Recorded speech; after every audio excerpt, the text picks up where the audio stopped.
Dawati la uchunguzi imefanikiwa kusaidia wananchi 9. Wananchi 9 ndio hao ambao wako hapo pembeni.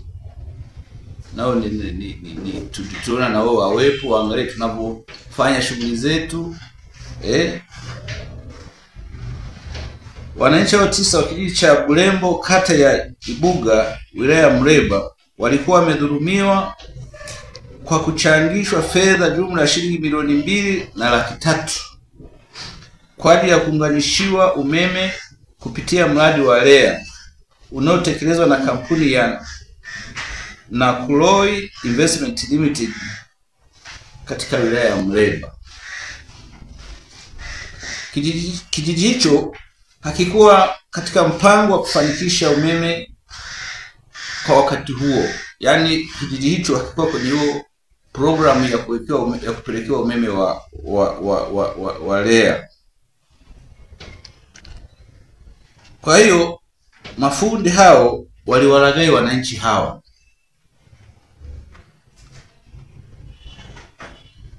Na wakatoa fedha zao wakihadaiwa kwamba watakuja kuunganishiwa umeme.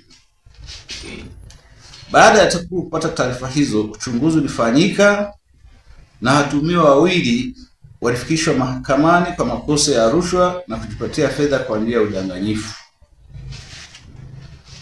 Mahakama ya wilaya ya Muleba, baada ya kusikiliza shauri hilo mbele ya hakimu mfawidhi wa mahakama Mheshimiwa Daniel Yamkelwa, iliwatia hatiani washtakiwa hao kwa makosa ya udanganyifu na pamoja na adhabu nyingine. Mheshimiwa hakimu aliamuru fedha zote shilingi milioni 2.3 zilizochukuliwa na watuhumiwa ambao hao ni Patrick Mchunguzi na Revocatus Masanja kurejesha kwa wananchi husika kupitia ofisi ya TAKUKURU.